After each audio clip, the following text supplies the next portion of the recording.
we can somehow make up the difference, given that it's higher quality and easier to process. If we get the 20 cents premium that you spoke about, that makes it definitely more feasible to work with. But all that being said, if you don't have the trade finance to buy the raw cashew nuts, you can't get up to capacity.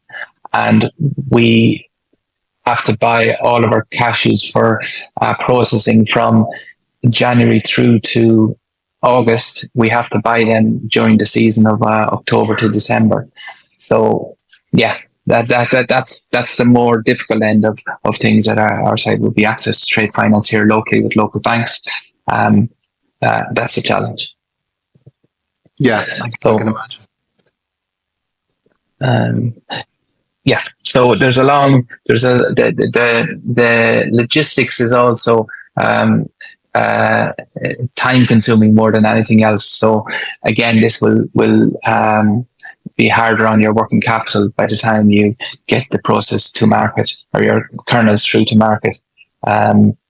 Is just a little bit cumbersome as well. So that's my advice. If you have, if you're in a well-established business, cashew business, and has access to trade finance, then that stumbling block will be a lot easier. But as a relatively startup as we are, it's more difficult.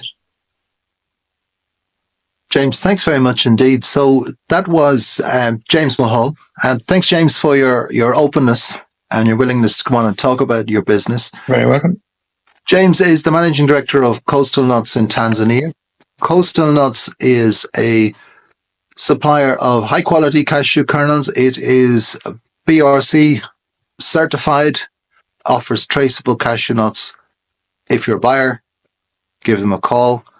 If you're looking for an interesting example of how cashew processing can develop, take a look at Coastal Nuts. I wish you continued success, James. Thank you very much. Thanks, Jim. Okay, so that's kind of what we wanted to say on markets today. I'm going to hand you back to Ernest, and let's see if there are any questions in the pipeline. Ernest. Hey, Jim, thanks so much for an interesting presentation there, and thanks to our host here who has also shed a lot of light. Our guest, was also shed a lot of light on the East African situation. James Mahal, it's always a pleasure to see you, and thank you so much for being on this edition. But then there's a question. Indeed, there are two questions for James, and I would like to start with the first one. This first one has also been written twice, so it tells you that there's a lot of interest on that. That indeed, what are the cost of raw materials in Tanzania, and how does that play into your cost of processing? So, James, the listeners want to know. Okay, the cost of raw materials is this year is unknown yet until the auction price see how the auction price goes from the first auction.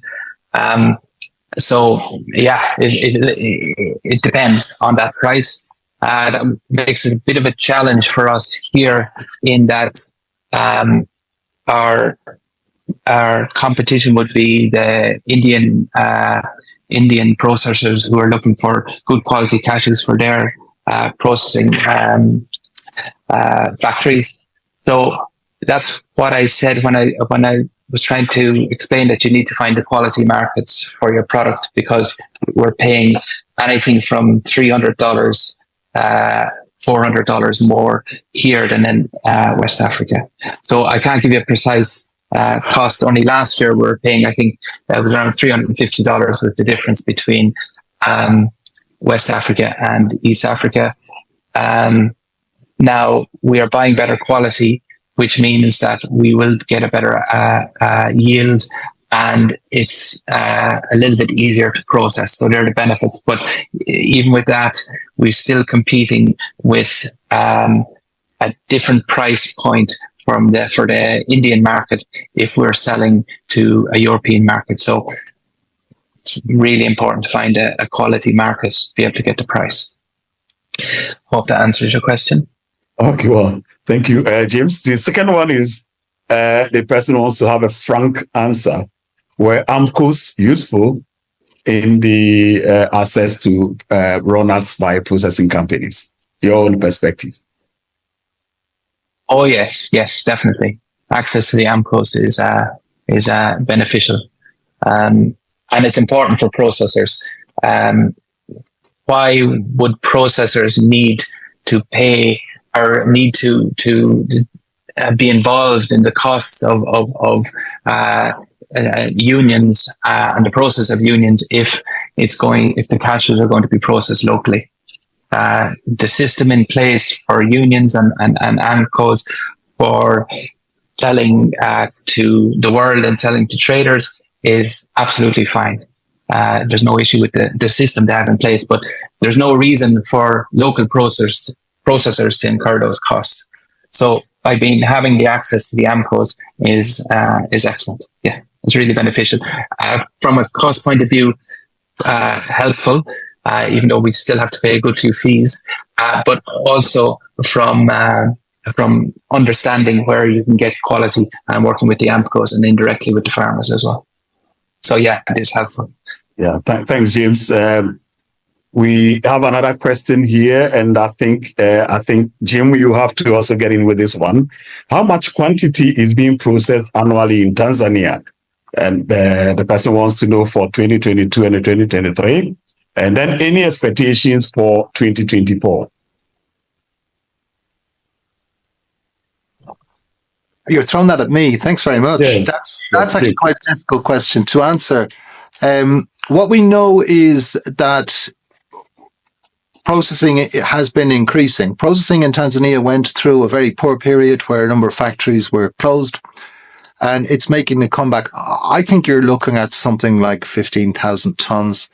Now, I have seen figures, and there's a crazy figure out there of 60,000 tons, but that is based on a balancing of the crop against the exports, and it just doesn't work. That isn't happening. But there are new factories. There's Coastal Nuts, of course. There are factories in Mtwara, Tandahimba. There are factories in Zanzibar, Dar es Salaam. These factories are, many of them, quite small. So I'm being optimistic at 15,000 tons. I think that figure will double very quickly. I also think that there will be new factories opened. We won't see the results of this really until maybe 2027, 2028. It is it's a long project to set up a cashew factory that makes sense, a modern cashew factory, a mechanized, semi-mechanized factory. It is a competitive market. West Africa is competing for investment in cashews. But I think that the growth in the quality cashew kernel segment will encourage further investment in Tanzania. And I think that if you look at Tanzania as a destination for cashew investment, you also have to consider that you're focused on high quality markets, high quality cashews for high quality markets, high yielding cashews. I just see a question there related to the production. A 50% increase in the RCM crop, is that realistic? Well, by all accounts it is. And it does come as a surprise, a good surprise, but nonetheless a surprise. But many, many people are reporting this. We have a number of factors. We've better supply of inputs. We have increased number of trees, and we've good weather conditions that could well see the crop grow at that kind of a level. So is it realistic? It certainly looks like it.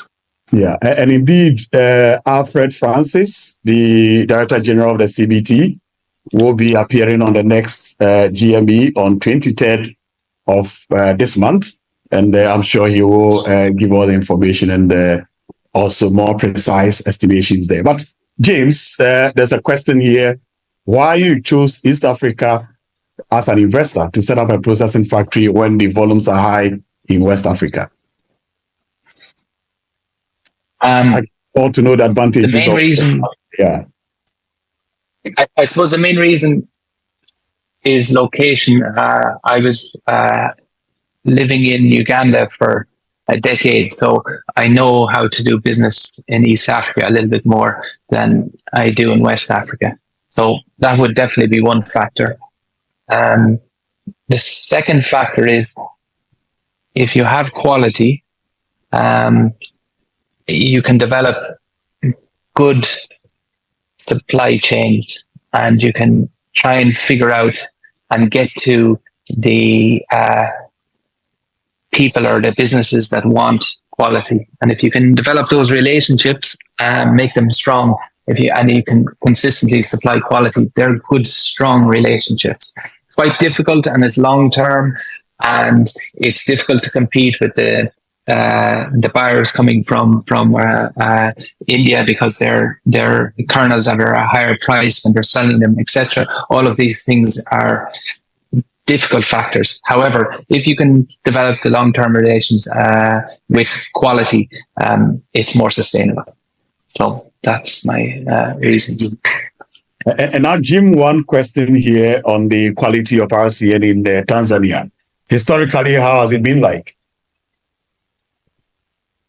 Historically, the quality in Tanzania has been excellent. We're looking at 52, 53 pounds. Generally speaking, we are, the DG of the Cashew Board of Tanzania told us at the conference that 95% of all cashew nuts produced last year were higher than 48 pounds. So we're looking at a very good outturn, relatively large nuts, and much sought after. I will pick up, if I may, Ernest, on one comment in the chat.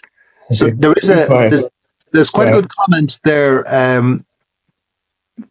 310,000 tons crop of 2023 looks a bit of an overestimation. Do you know, I was agreeing with that for a long time. And if you'd watched earlier webinars, we had plugged a figure in closer to 40 and later to 55. And that's where it's at. The 310 is the estimate of the Cashew Board. It's their official figure at the moment. It's based on trade, and it's based on processing and local consumption. But it is something I would like to take up with Alfred Francis when we get to the 23rd of October, and he will join us then, and we can discuss that in detail. But it is a good point, and it is a question that is not yet fully answered for me. And